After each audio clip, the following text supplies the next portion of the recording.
Hello বন্ধুরা, আমি বানাবো আজ মটন কষা পেঁয়াজ রসুন ছাড়া। এখানে দেখো মশলাটা বেটে রেখেছি।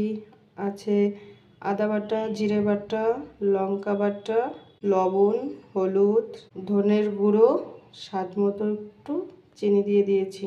মাংসটাকে আমি টক দই আর গোলমরিচের গুঁড়ো একটু লবণ দিয়ে মেখে রেখেছিলাম 10 মিনিট মতো। এটা আমার গরম হয়ে গেছে, দিয়ে দেব পরিমাণ মতো সরিষার তেল।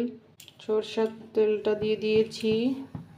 তেলটা গরম হয়ে গেলে দিয়ে দেব তেজপাতা ফোড়ন, দেব গোটা গরম মশলা, জিরে আর শুকনো লঙ্কা। এটা একটু মশলাটা একটু লাল লাল হলে মশলাগুলো দিয়ে দেব।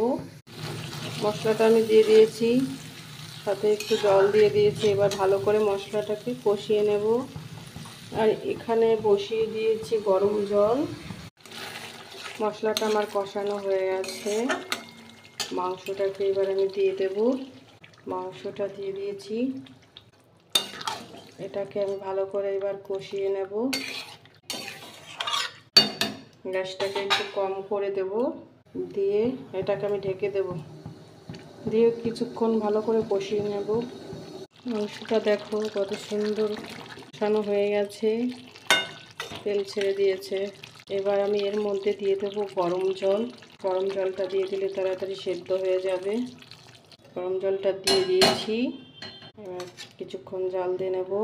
পেঁয়াজ রসুন ছাড়া মাংসটা যদি এইভাবে বানানো যায় খুবই ভালো লাগে খেতে। যারা যারা পেঁয়াজ রসুন খেতে ভালোবাসো না তারা কিন্তু এইভাবে মাংসটা রান্না করে খেয়ে দেখবে, অনেকটা টেস্ট হয়। কিছুক্ষণ জাল দিয়ে নেব। মাংসটা আমার সেদ্ধ হয়ে গেছে, বেশি একটা ঝোল কমাবো না। দেখো মাখা হয়ে গেছে। নামানোর আগে দিয়ে দেব একটু ঘি, ভেজে রাখা গরম মশলার গুঁড়োটা দেব, দিয়ে এটাকে ভালো করে নেড়ে চেড়ে মিশিয়ে নেব। ঘিটা দিয়ে দিয়েছি, যেহেতু পেঁয়াজ রসুন ছাড়া ঘি গরম মশলা না দিলে ভালো লাগবে না খেতে। এবার আমি ভালো করে ঘিটাকে দিয়ে মিশিয়ে নিয়েছি।